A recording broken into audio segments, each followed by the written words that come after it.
there, this is Louis, aka Louis the French Minette, and you're listening Schmoedown Night in Canada. Alright, coming back on the show is my man Dan. How are you today? Not bad. Good. As you can see, Soda's not with us today, but I decided to continue the tradition.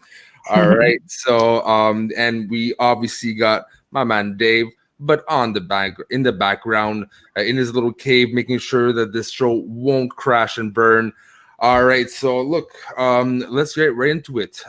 What a match! Korruption versus Korruption. First of all, you must have been giddy when you saw the results. Oh yeah. I mean, I've been cheering on Chance for so long that it was so great to see like him play against. I mean, all the people he's played against so far in the tournament have been like greats, but they haven't been inner geekdom greats. And to challenge a legend like Mike Kalinowski is a different beast from even like Robert Parker, who has that well-established fan record. But like, I mean, beating Parker was his stepping stone, and then beating Mike is his establishment. Beating Chance made him legit. Beating Parker, made him legit because beating Mike makes him like a legend, a contender. Yeah, maybe not a legend, but definitely a contender and someone to maybe potentially player of the year. You know, if he beats Mets, definitely player of the year potential. Now, one thing I want to I was surprised. I didn't know how they're going to handle that. And I want to know your opinions. Shannon managing both players. What do you think about that? I thought it went very well, considering it's a different thing from Dan and Ben Bateman because they're not teammates as well as faction mates. The fact that it's Korruption and their teammates and their study sessions are together and always have been, and like it's a much more of a brotherhood that you don't have to play favorites in any way. Now, if we're talking about just on quality standpoint in the show, do you think it worked though, her managing both, or was it repetitive, or what's your thoughts on the actual what we saw? Yeah, I mean, I think she gave especially equal time to both competitors, and since she did have double time, it kind of worked in her favor. She was able to just smooth out any potential ego that could arise with these competitors because she had twice as much time to calm everyone down and say, everybody, just listen to me for a second and don't worry about the score and the game and just get ready for the next round of questions. No, it worked. True, and she does shine in the spotlight. She definitely likes to be on cam, and it did work. She sometimes certain people come off as false positive. In back of their heads, they're like, this is not going good, or I have to encourage this person, and it kind of comes out fake. I'm starting to realize that with certain people. Shannon, as much as I'm not the biggest fan, I do believe that she actually cares about Mike, obviously, but she could have just gave really good advice and kind of be wishy-washy with Chance. She didn't, and she gave good advice. She really played her manager role perfectly. That for me definitely worked. And she didn't she didn't have to play favorites in any corner because everybody knew that it was a Korruption final, and it's going to just boost the faction into legitimacy. And in Shannon's regard, playing it that cool boosts her credibility of manager of the year potentially, which I think she's in a race with Winston at the moment, with Dagnino trailing in third because that's short.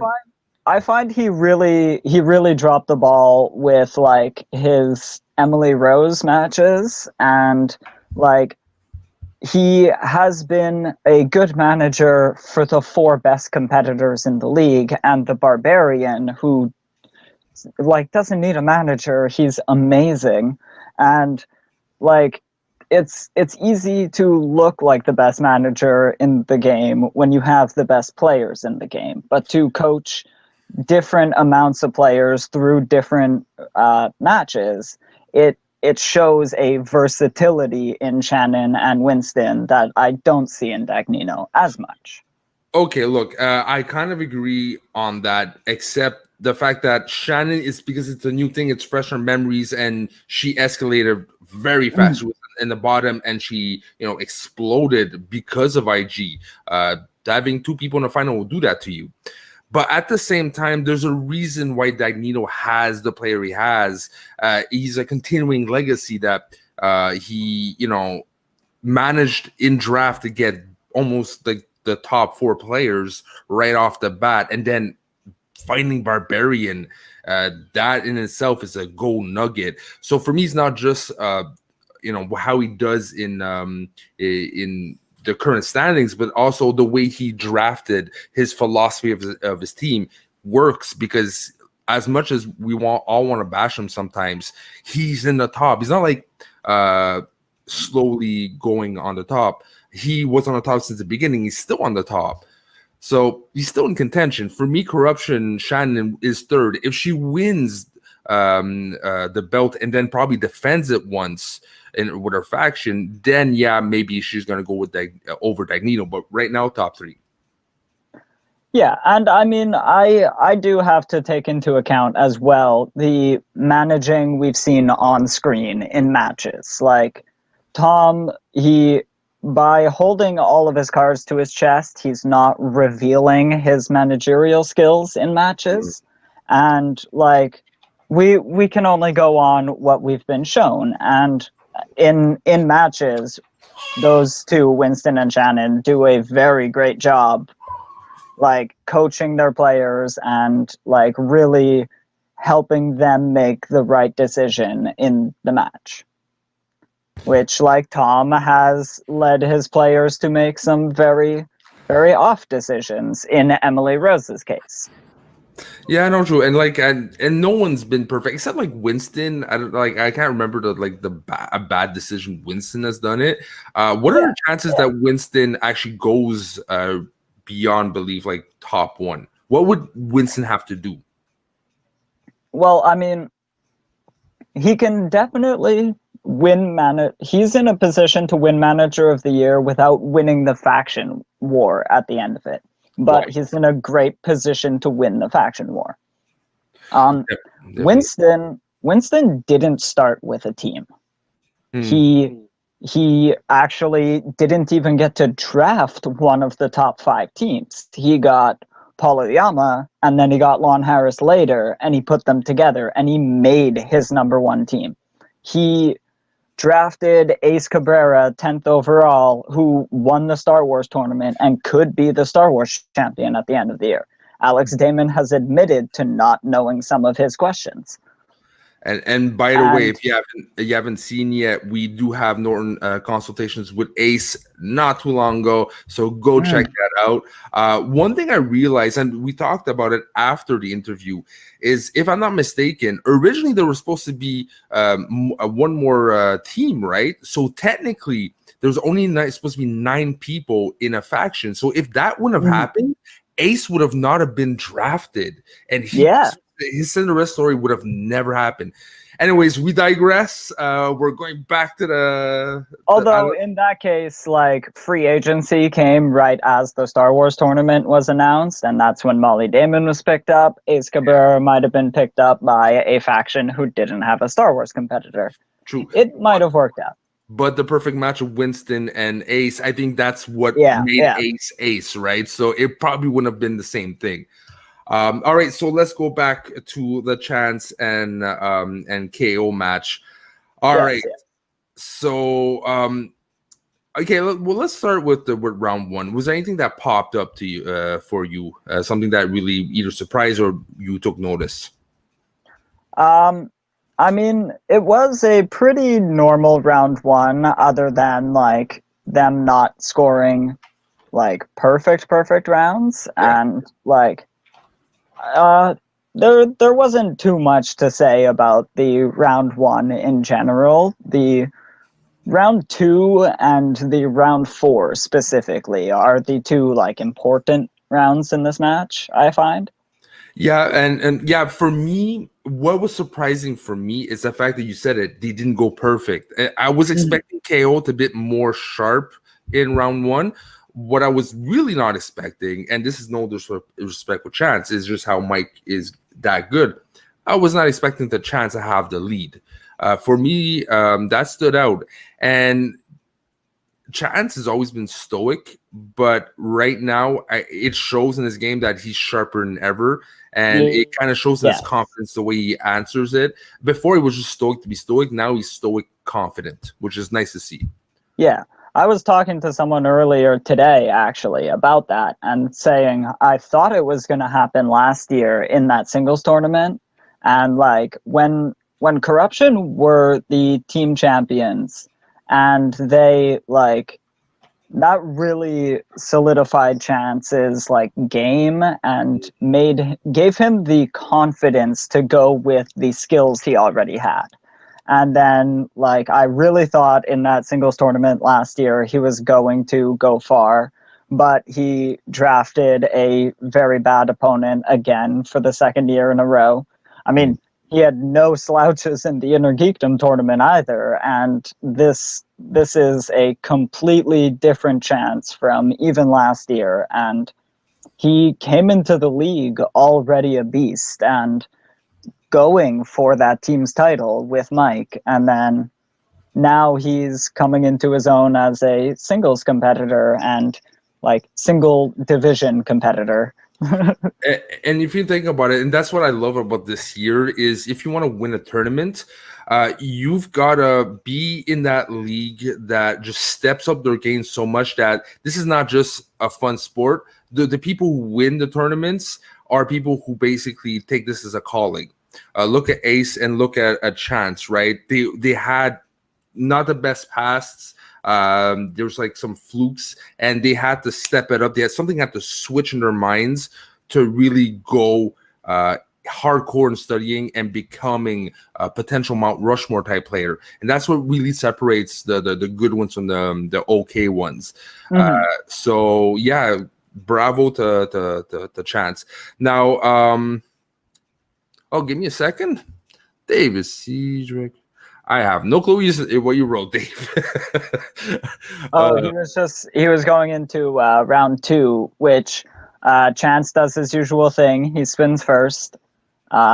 He thinks, um, I think in Inner Geekdom you do spin first. Singles, it's always a toss up, and like I find singles, it's sometimes better to have your opponent spin first because you want them to hit the wider range. Mm. It kind of depends. I think there's like 10 slices, right? And so if 6 of them are in your favor and 4 of them are not, you want to spin first. And if it's the other ratio, you would rather your opponent spin and knock out one of those bad slices for you, and then you can't land on that slice. So now you have 9 slices and 4 of them are good and 5 of them are bad, and that's better than 6 bad, 4 good, right? Yeah, no, definitely. There's the narrow space in which they play, and definitely favors Chance's strategy. Again, I would have to analyze, and maybe you have the answer. I don't know if there's an IG player that usually spins first, and if it works for them.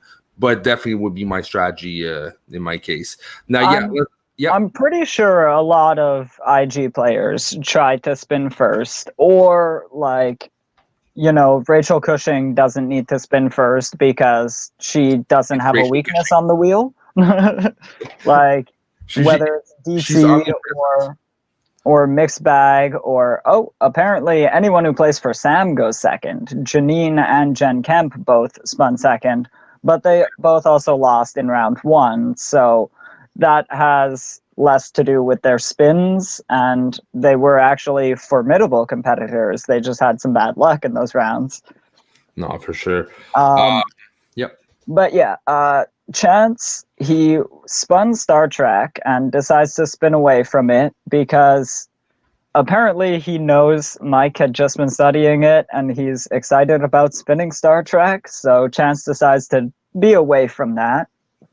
And he gets DC, which kind of looks bad when we're about like he's playing Mike Kalinowski, spinning DC. This is not a fun time.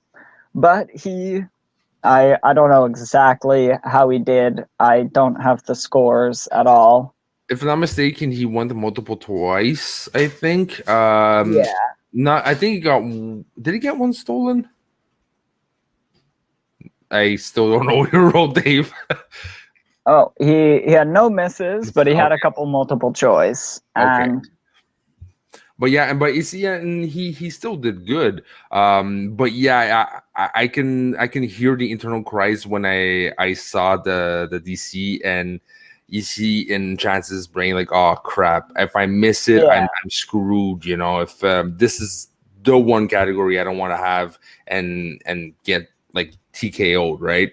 and like But he's a young guy, so especially spinning off of Star Trek and landing on DC, which is one of the oldest like reaching categories.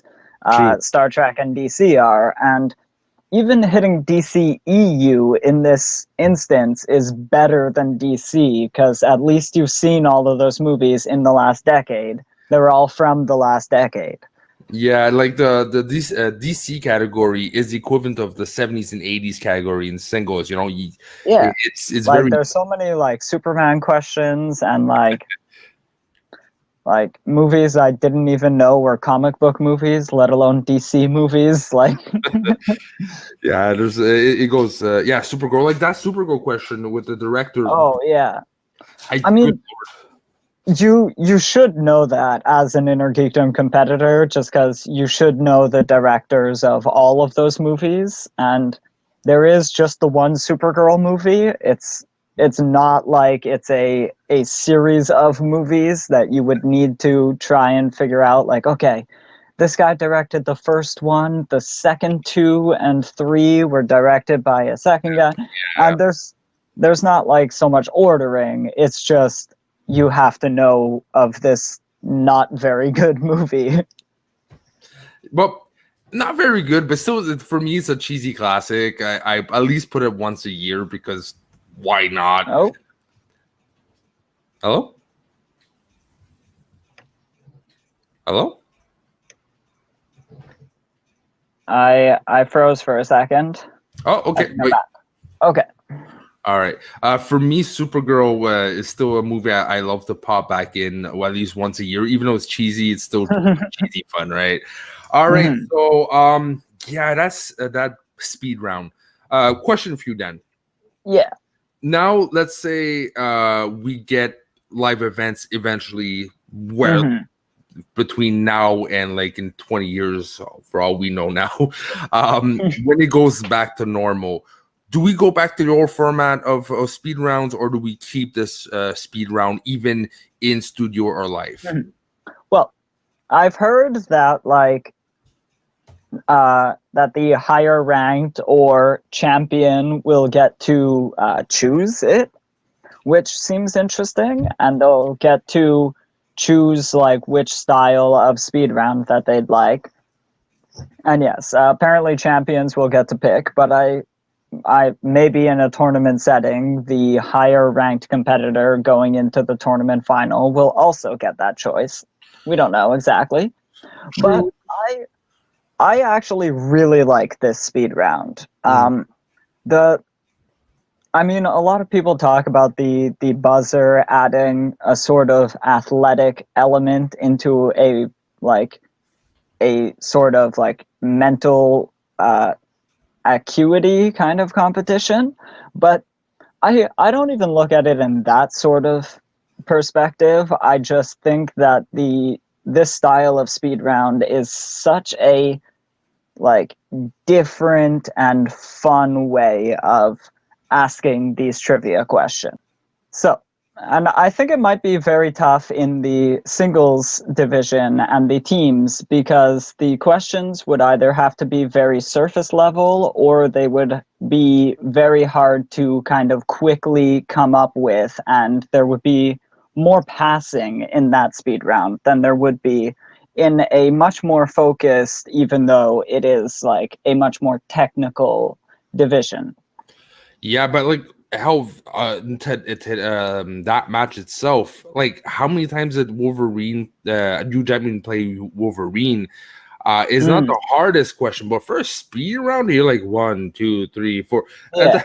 Unless you study Well, that question actually, multiple times. you don't do it like that. You count the Wolverine trilogy, you count the X-Men trilogy, Days of Future Past, and then he's also in First Class, whichever one. He's just a rage monster, and then Logan at the end. Yeah, no, for sure. And this is why I don't compete, because that would be like this one, it wouldn't Mm, work, right? But still, there's some questions that yeah, were it was very tough. Like, it was tough, it was hard, but congrats to them, man. mm, Especially KO. When I saw KO took over, I was like, "Whoo, all right, this is gonna be a good one here. This is gonna be a fight to the end." And boy, we were right. Came down to the last wire. yeah, yeah. Um, But second, speaking yeah, of the speed round, Dave mentioned in the chat, like in a live event setting, that sort of speed round could be harder to pull off. But no, I do think like it would be the same in the studio as it would in a live event setting, and you would need to like equip the players with headphones and yeah. at the very worst like white noise like they Mm. use in esports all the time in a like card game setting. You wear a white noise device so you can't hear the crowd talking about things and you can't hear any suggestions that might be on your opponent's board. So Yeah, no, for sure. There's ways to work around it. I mean, yeah, yeah. I find, especially if it's a champion's choice, there's going to be a lot of strategy, and some people might like develop a specialty in one of them, right? And it can Mm, definitely be something good to see yeah. that creates storylines and creates excitement. Now, going like I said in the last round, wow, like last wire, down to the wire, back and forth. Did you think that KO was faking it at the end, or did you think that okay, he really doesn't know? Um, I I thought that he didn't know it because he doesn't really do the whole fake out extra JTE too much, and he definitely wouldn't do it against Chance. Mm, I and just from the look on his face, it looked like he might have been able to pull it. It mm, that's what his face looked like when he heard the question. Was like, I might be able to pull this. I'm going to need all 45 seconds. I'm not even sure if he had all JTEs left, but like he would have needed all the time and like kind of Stacey Howard magic, context clues and all that, put oh, them together.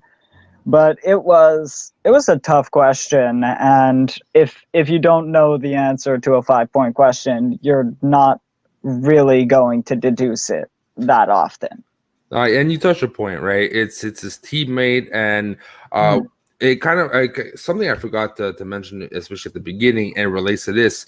Like Roxy was pulling at straws, the whole try to keep your ego in check, like. Already you're starting to annoy me. This is the final. It's nothing against Roxy, but sometimes your comebacks are a bit obscure and not down to reality. And it kind of showed there. He was happy for Chance. And yeah, mm, I didn't think also he would pull that kind of move. But he said himself, the student has surpassed the master. mm-hmm, Now let's go to the second part of the show. Maybe faster, a good 5-10 minutes. That mm-hmm. that student is that student. How well is he going to do against Chandru and or Smets? Let's start with Smets. Okay. Well, we first have to talk about Chandru versus Smets Okay, go back ahead. last year. Um, because neither Chandru or Smets has missed a question since that match. Okay. That's nothing to scoff at. Chandru has played a number of matches, most against Brandon Hanna, but he does answer every single question in those matches correctly. It Mm, is it is a tough hill to climb, but we've also seen Chance pitch a game a number of times, so much that like this final was the first time he was asked a 5 point question. mm, He's he's answered some twos, he's answered some threes. He has perfect round three accuracy in the inner geekdom so far, and it is hard to. I'm not sure if he missed a question in this last match, but from my stats here, he was perfect going into the match. Um, And yeah, so he has the ability to beat either of them, and I think he's better off playing Chandru than Smets because Smets has kept this high in accuracy against every single opponent. mm. But um, also beating Smets is very possible, and their stats are pretty close to each other, even if Chance hasn't played as many matches. For me, both situations are good for Chance, but Mm. very two different reasons. The Shandru path is probably an easier path for him because it's going to be the first time Shandru ever is going to be in that kind of setting, if not mistaken. Mm. So it's unknown territory to defend the belt or even just be a champion. Yeah, yeah. But the flip side is Smets. If he's able to beat Smets, is because he's now at a whole different level. He's gonna push him to Mm. become a different kind of player, and one of those players that you can't look back. You're at that status, and you change the Yeah. game. So it's good for both reasons. I personally would love to see a Smets versus Chance. I think there's something to really do more with the promos and the anticipation Mhm. than a Shandru versus Chance. And like neither one of those competitors is an easy matchup for anyone. It's hard to say like this is a preferred matchup. It is just Mm. like who you would rather see this go down between. And I guess if we're going back to the manager of the year talk, I was saying I guess I would rather see Sin and Shannon going up against each other, and that would put my pick on Chandru. But speaking of that match is coming up like next week. We have Chandru versus Smets, and we'll find out who Chance is playing in December. Mm. And there's one thing I did want to bring up about inner geekdom studying, and it it definitely makes you a much better singles and teams competitor. With more and more inner geekdom slices being added to the singles and teams divisions, like Mm. Star Wars has always been there, and there's an inner geekdom like mixed bag slice you can put on. Um, it it changes the way you study movies too, and the way you pick up on small details in a movie. Names of people become very important, and so you start thinking of all those things. And also, those are questions that are often missed because there are a number of inner geekdom movies that are not well regarded movies. And if you already know all those things from your study sheets for a different division, you're much better suited for those oddball questions you run into. And that will give you an edge over competitors who aren't into these geek movies. Yeah, because then the only thing you need to manage is stress control Mm. and memory. The And I mean, recall. that is such a like essential thing to the inner geekdom and Star Wars divisions to like manage a stress level because any missed question spells your doom in a match because people are running with 90% accuracies. Question for you before we end. Which Chandru are we getting?